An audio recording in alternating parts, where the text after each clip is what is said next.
Hi, welcome back to the Active Knowledge series, Transition, Orienteering the Lands of Succession.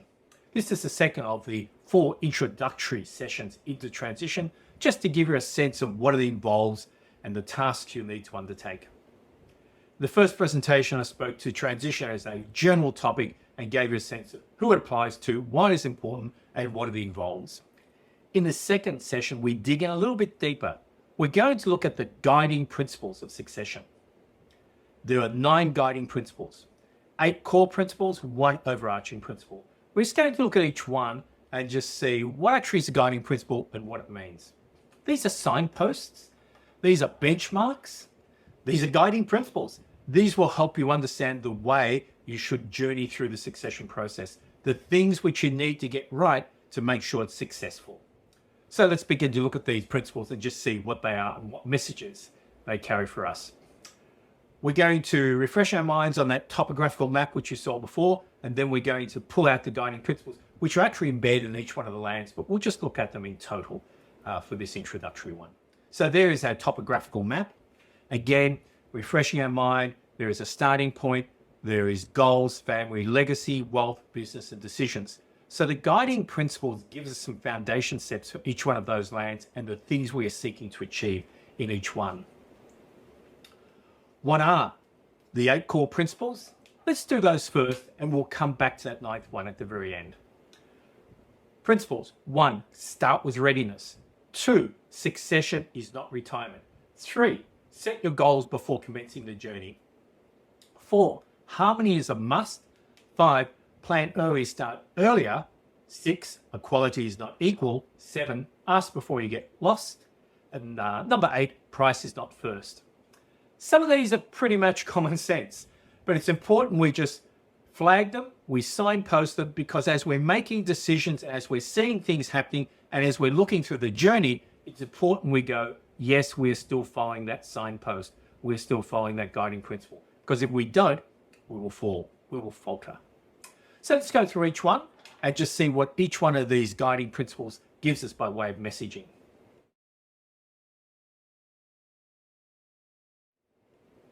The first one, start with readiness.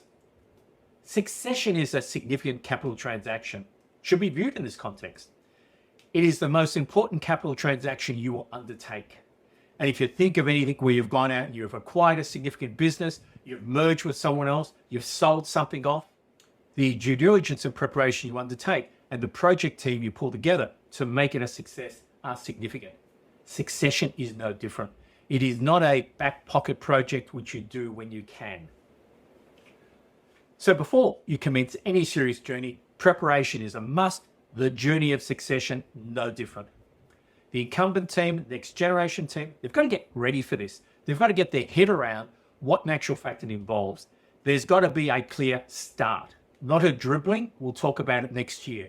A clear start, and then the project is on foot. It is a critical change management program. It should be seen in that way. It needs clear process. It needs a committed start. It needs monitoring. So you're going to have a formal process. You're going to have a timetable. You're going to monitor it. You're going to commit the resources and you're going to go forward. Start with readiness. You'll be surprised how many succession processes falter because they never actually get off the ground. We'll come back to that. Principle 1, start with readiness.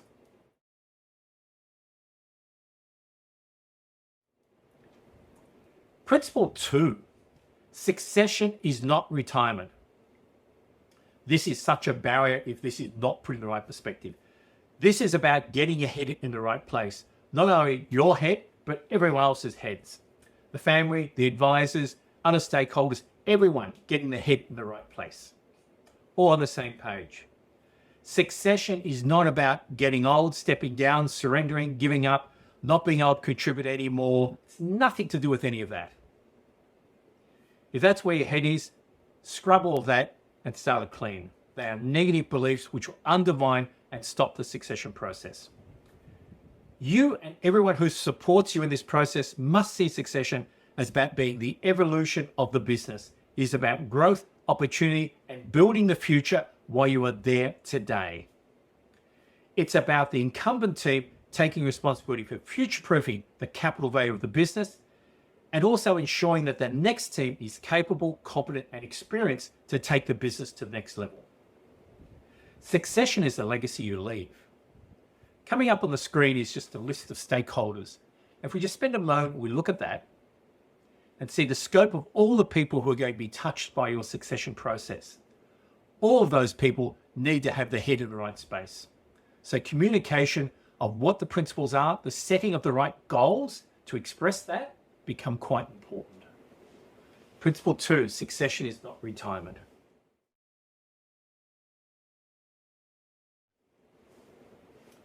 Principle 3, set your goals before commencing the journey. If you don't know where you want to get to at the summit, then it's going to be a bit hard to get there. I think we all understand that. So establishing and setting your goals before you commence cannot be overemphasized. You actually write them down. You actually have a sheet which says our goals.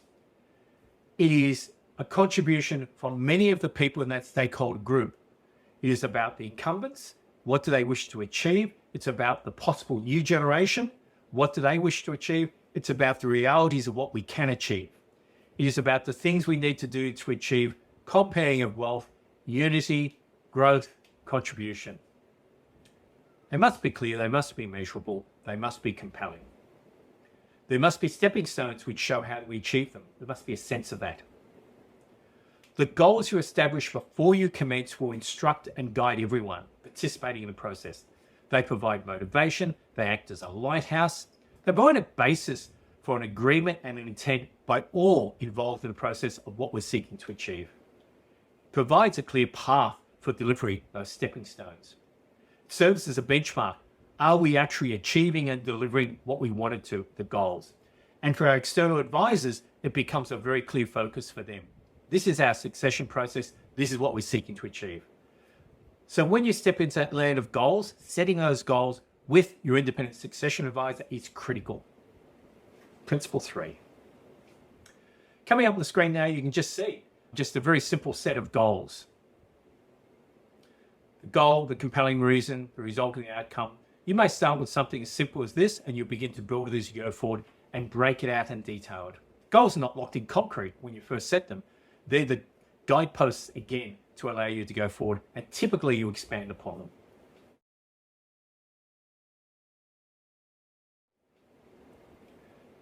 Principle 4, harmony is a must.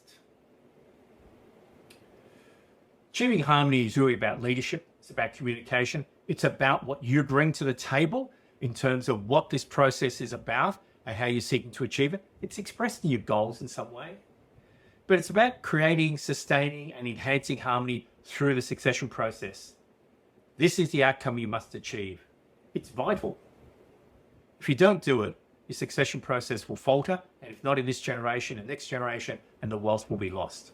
Harmony. It's about communicating well and openly.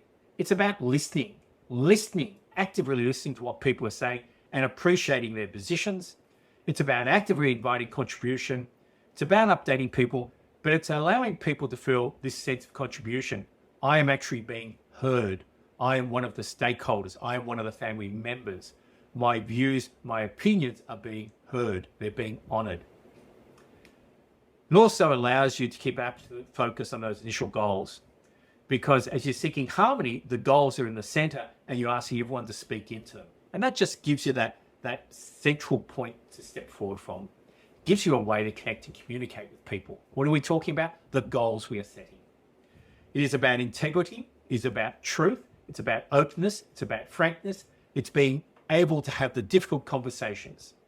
Again, your independent succession advisor will be a key person, because they can walk in and have discussions with all the different family groups, the different stakeholder groups, then draw all of that to the table. There is a process in developing the family charter, a whole series of questions which you ask, which you have each individual complete. At that incumbent level, each one of it completes it, and then you bring it together and you see where the disconnects are and where the affirmations are. For the next generation, exactly the same thing. Doesn't matter how many families there are, each one completes, you bring it all together. It gives you a very clear opening snapshot of where any tension areas are and allows people to begin to contribute and to feel part of the process. Achieving harmony is about seeking certainty about the process and the future. It's about having a process which people can see and understand and follow, and to know that is how things are going to be done. Harmony is a must. Principle 4.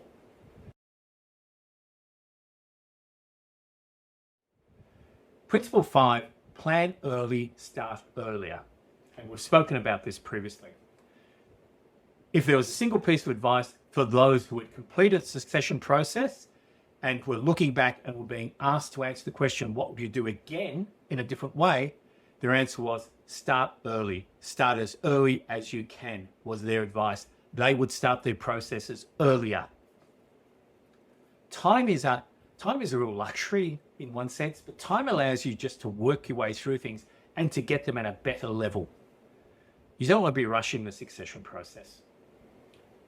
You cannot start succession planning too early, bearing in mind that succession is about business continuity, ongoing jobs, building the capital value of your business.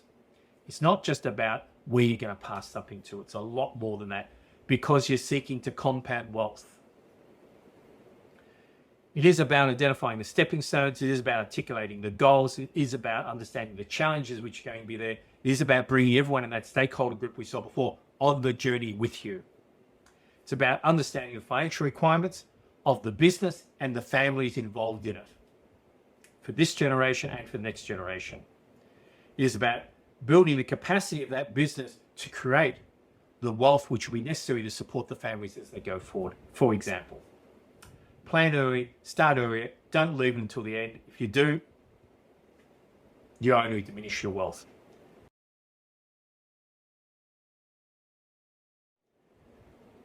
Principle 6, equality is not equal.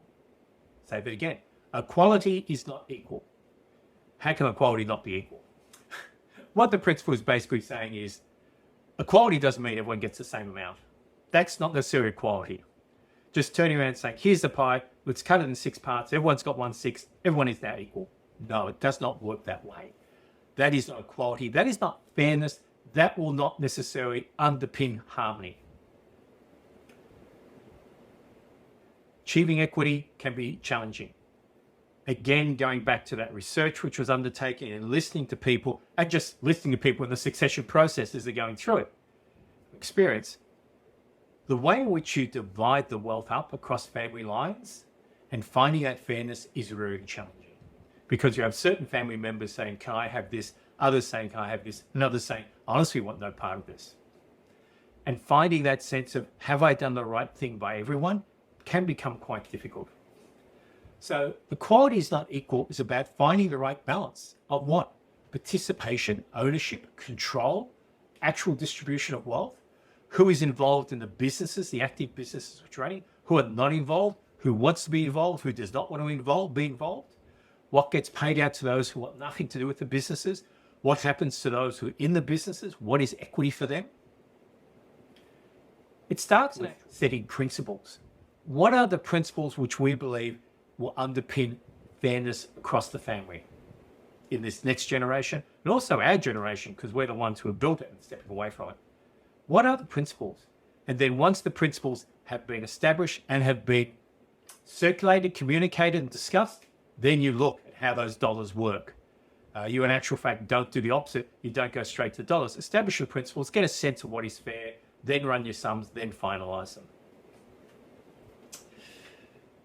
Wealth must be allocated in the future, has to be allocated in a way which will underpin and support family harmony.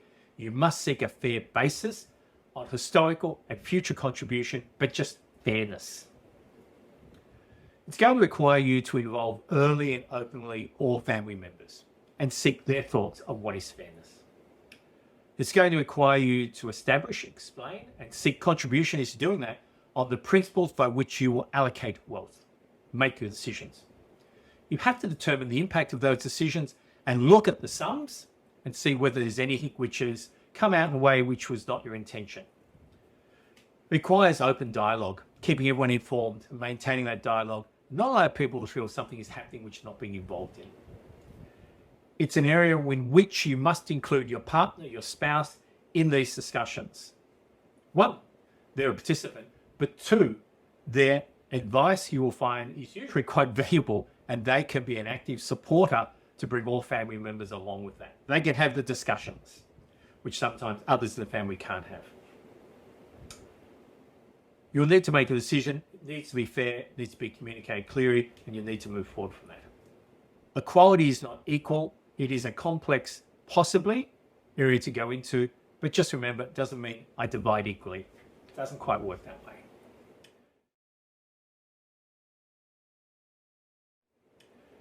Principle 7, ask before you get lost. It's one of the principles, one of the underlying themes, which again came out from the research.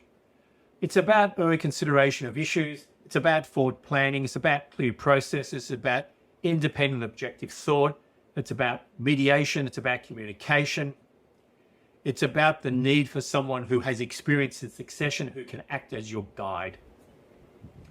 One of the things which came from the research, which I just mentioned, is families turning around and saying, we thought we'd just do this by ourselves because we're experienced business people. We can talk to each other. We can work this forward. We don't need someone to come in and to help us with this.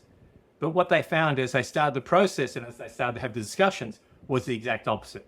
We're actually not too sure what we're doing. We don't know how to deal with these things. We don't have a clear map to follow, a journey. And there's discussions which are becoming uncomfortable, and it'll be better if someone else had them and then brought those discussions together. Independent succession advisor. So what they said is we found that having an independent succession advisor was one of the most important decisions we made. It made the process move much quicker, much more effectively, a lot more confidence in what we're doing, easier communications, better outcomes. So finding this independent succession advisor, recruiting them early, retaining them to run the succession process, allowing to be the independent voice for you and across the family, and to bring all the feedback and all the comments into a central point is critical. Also, the things you're going to do is establish your goals. They become a lighthouse of where you're going to. And this independent succession advisor, they're unlikely to be someone who's sitting on the table with you now. They're not going to be one of your existing advisors. They're going to be someone who is independent. They need to be experienced commercially, understand families, be a good communicator, have a succession process and understand that process. Your accountants, your auditors, your taxation advisors, your lawyers will all be independent advisors who will come together to support that succession advisor. But if you bring a lawyer in, they look at it a certain way. If you bring an accountant in, they look at it a certain way. Bring an auditor in or a tax person, they look at it a certain way. You want someone who brings all of those things together.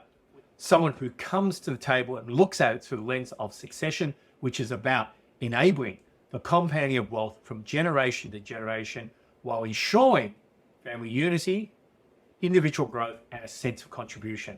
That is a very different lens. Ask before you get lost is about having someone with you who can be your guide on this journey. Seek your succession advisor wisely and allow them to work with your existing taxation and legal advisors so as to achieve the best blend of succession expertise and the knowledge both for your business and your family. Ask before you get lost, please.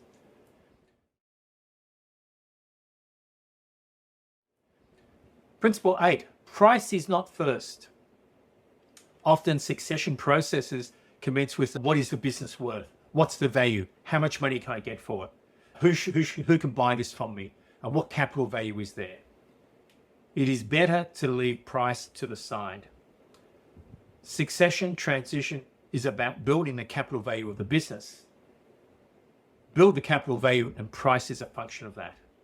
If you begin to have these discussions about price, you tend to get dropped into these valuation train tracks and you go off in a bit of a bender. Succession is about the continuity of the business. It's about ongoing jobs for the employees. It doesn't matter whether you're going to sell, whether you're going to retain, whether you're going to split it in some way, whether you're going to keep some parts, sell some parts, merge some parts, or whether you're unsure. What you're interested in is the strength, the competitive strength, and the capital value of that business. So succession is about underpinning and growing the capital value of the business. Capital value lies in certainty. Let me say that again. Capital value lies in certainty. Certainty about what? Certainty about the ability of the business to deliver the profits, the competitiveness in the future. And these become questions of what actually are the capital value drivers? What underpins the success of the business? What's the new leadership team going to look like? Who are they? Are they capable? What are your strategic plans? Where are you going to? What are the opportunities? So you put price to one side and you look at what drives the value of the business, and then price will be a function of that. If you focus on continuity and ongoing jobs, you are in fact drawing your focus to the capital value drivers of your business, which in turn supports the sale price should you one day decide to sell. Price is not first.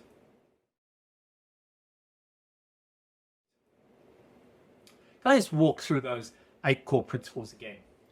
1, start with readiness. 2, succession is not about retirement. 3, set your goals before commencing the journey. 4, harmony is a must. 5, plan early, start earlier. 6, equality is not equal. 7, ask before you get lost. 8, price is not first. And if you recall, I said there was a 9th principle, an overarching principle. Principle 9, nothing is done until it's done. This is the unstated but probably the most important principle, because often in succession, things don't get done. Things just get dragged or shelved, or something else becomes more important. Even when you've gone through the succession process, you know exactly what you've got to do to complete it. It just sits there and doesn't get done. Put simply, all your work, all your planning, all the advice you have paid for is worth nothing unless you action and complete it. On the map, you may have noticed up towards the summit, one of the dangers is falling off the cliff. And what that is basically saying is you've done all the work, but you've never actually finished it. So don't fall at that last hurdle. Action your plans and deliver on your succession.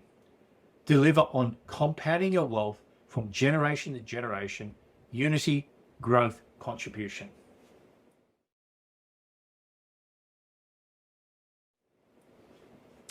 They are the principles.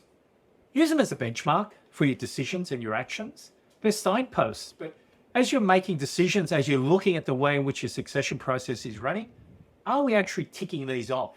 If you're not, then you're creating a weakness in your process, which will falter and weaken your succession process as you go forward. So again, I hope these guiding principles, the 9 of them, have helped you get your head around what the succession process needs to look like and the journey you need to flow. Again, in the slides which come up, you'll see there's an email address. If you have any questions, send the email through. I'll do my best to answer those. And you also see resources which you can tap, which help you on your succession process. Thank you for joining me on the second of these Orienteering succession presentations. I look forward to seeing you in the next one. Thank you very much. Hi everyone, it's Sally here. I work with Richard. You will see coming up on these next 3 slides a URL link to purchase Richard's transition guide, which is a 200-page full-color guide in either spiral-bound printed format or a digital PDF format, or both if you wish. A URL link to the page that contains Richard's blog, a library of over 500 articles on family business succession, business strategy, leadership, growth and competitiveness, which you can access freely. And finally, there is an email address for any questions you may have. These are great resources, and I commend them to you.